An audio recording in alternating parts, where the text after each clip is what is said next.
On a lancé une campagne de communication sur le verre pour relancer le geste de tri. C'est un geste simple et qui est à la portée de tous.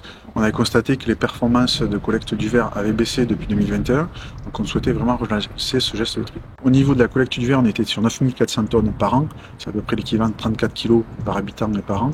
On était en baisse et là cette année, on est reparti sur une tendance à la hausse. On devrait avoir 200 tonnes supplémentaires, on devrait avoir à peu près 0,5 kg par habitant supplémentaire. On a des performances équivalentes à ceux de nos voisins de la région Occitanie. Par contre, on est nettement inférieur aux performances nationales. Une fois que l'habitant a déposé sa bouteille en verre dans la colonne, nos collectivités adhérentes ont en charge la collecte du verre. Donc c'est elles qui mettent à disposition des usagers les colonnes sur leur territoire. Elles essaient d'avoir un maillage le plus dense possible. Les collectivités le collectent à fréquence régulière.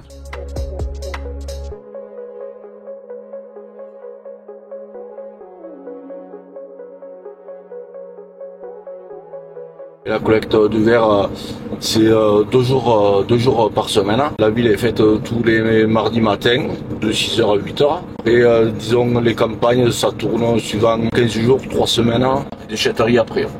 Et le verre qui est collecté, j'emmène chez Bralet, à Sébazac. Et après, qu'ils prennent le relais. Là, ça fait 5-6 ans que je m'occupe du ramassage du verre. Les gens jettent plus de verre, je trouve que les gens trient mieux.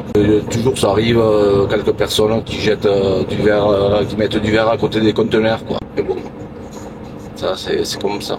Et ensuite, une fois qu'elles l'ont collecté, elles l'amènent à la centre de traitement de Brianne, à Saint-Juéry, qui va préparer le verre, il va le broyer et enlever toutes les matières impures, tout ce qui est métallique, papier, et ensuite le broyer pour produire un calcin. Et c'est à partir de ce calcin que la verrerie, qui est à proximité, va pouvoir produire du verre.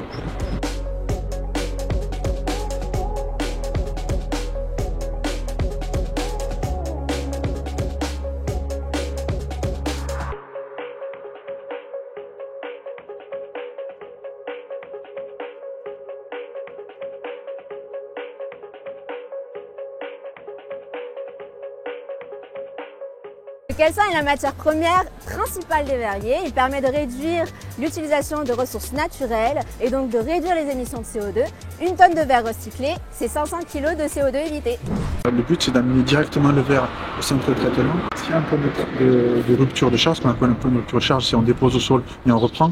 Le verre, il est cassé, pilé, et il est recassé une autre fois quand on va le recharger. Donc c'est pas bon. Le but, c'est qu'il arrive sans être pilé et broyé. La qualité du calcin est assurée par un contrôle en continu par prélèvement. Ça y est, à l'initiative des verriers, la filière du recyclage en France existe depuis 50 ans. C'est la première filière du recyclage du pays et la plus circulaire qui soit. On a mis en place une extension des consignes de tri, on capte tous les petits métaux. Donc ce qui est important, c'est que les habitants enlèvent bien tous les éléments métalliques, les bouchons, les capsules, qui mettent bien dans le sac. En France, on collecte 80% du verre ménager seulement. L'objectif fixé est de 90%.